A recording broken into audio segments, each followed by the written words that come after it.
Hey everyone, this is Joe once again, and welcome to another episode of Motor Gadget, wherein we talk about motorcycle related gadgets like this one. Alright, so recently GoPro released the Hero 12, DJI also released the Osmo Action 4, and Insta360 naman nag-release din ng Ace Pro. However, that is not the action camera that we are going to talk about today, but rather we are going to talk about the action camera that was released a year ago, which is this Insta360 One RS na ginagamit natin as an action camera. At ang rason kung bakit sa tingin natin worth it pa rin yung action camera na to na bilhin in spite of those newer action cameras that has been released in the market today. So unang-una dahil nga yung Insta360 nag-release ng Ace Pro, and I believe the Ace Pro action camera is not meant to replace the Insta360 One RS. Kasi itong Insta360 One RS has its own different category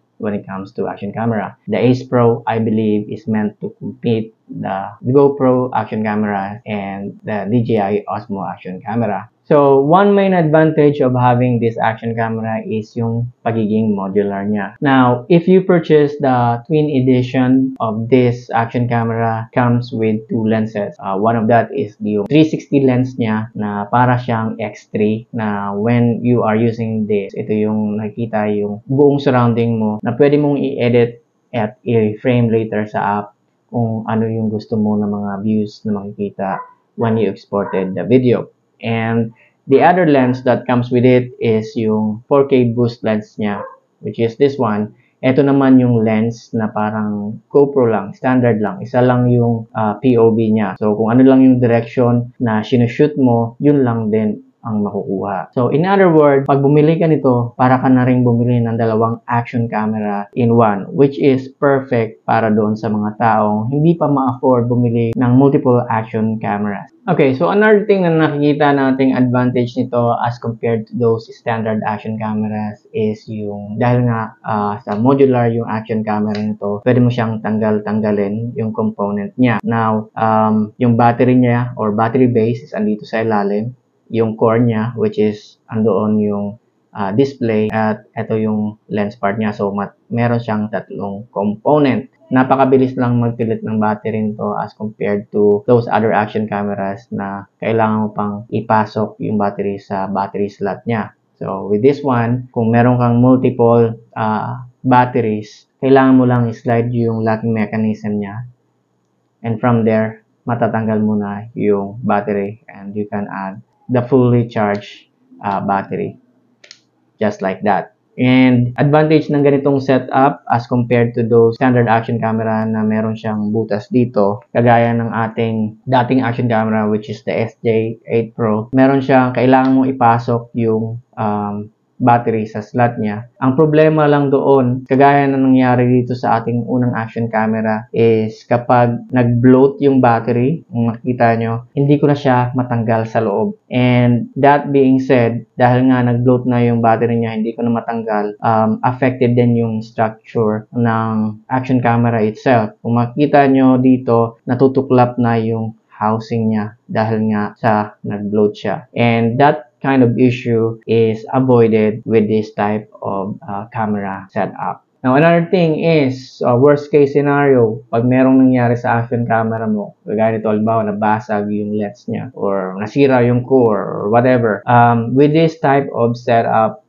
hindi mo na kailangan palitan yung buong unit itself, kasi pwede mo naman bilhin separately yung each part of this. Example, nabasagan ka ng lens, you can just purchase the lens separately. So, hindi mo na kailangan bilhin yung buong unit itself, kasi pwede mo naman bilhin yung component na iyon. Okay, so mapapansin mo naman na wala itong front LCD kagaya ng mga bagong action cameras ngayon. Pero wala namang issue sa ganong klaseng setup kasi dahil nga modular yung action camera na ito, pwede mo naman siyang paharapin yung LCD niya. For example, ganito, gusto ko nakaharap na yung LCD niya.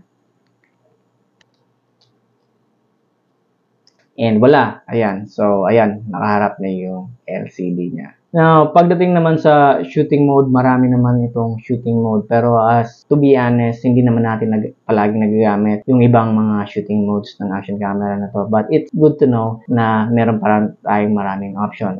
Most of the shooting mode na nagagamit lang naman natin dito is yung video, recording at yung photo. However, if you are curious about the shooting mode, marami siyang ditong mode such as HDR video, time-lapse, time shift, meron siyang bullet time, loop recording, burst, star-lapse, night mode, interval, and HDR photo. Pagdating naman sa video, ang napaka-importante lang naman sa akin is yung video capability niya. And this action camera right here can record videos up to 4K 60 FPS, which is enough for me in my motovlogging. If I go higher than 4K, masyadong magiging malaki na yung file. Medyo challenging na rin siya i-edit. At the same time, mabilis na maubos yung ating storage. So, okay na ako sa 4K 60 FPS. Okay, so napaka-importante sa motovlogging yung stabilization. And yung Insta360, hindi na bago para sa Insta360 yung stability or stabilization. Wala akong masabi sa stabilization ng action camera nito. Ang stabilization nila na tinatawag na flow state stabilization. As a matter of fact, you can check out my videos and see it for yourself. Well, hindi ako nagagamit ng ibang popular action camera. Yung previous action camera natin is yung SJ8 Pro. If I am comparing the stabilization of this one to my previous action camera, which is the SJ8 Pro camera, talagang sobrang layo ng stabilization. Itong dating action camera natin, pag nag-i-edit ako, medyo nahihilo pa ako kasi kahit naka-stabilize na yung video, magalaw pa rin. While this one, sa Insta360 One RS, sobrang smooth talaga ng stabilization niya. So, kumusta naman yung mga accessories ng Insta360 One RS? Mahal ba ang mga accessories na to? Or mahirap ba hanapin? Well, pagdating naman sa accessories, actually marami siyang option. May mga other brands na nag-offer online at hindi naman siya ganoon kamahal. If you are into motovlogging and if you are going to use external mic, I suggest na bumili na rin kayo ng external mic adapter for your action camera. So this external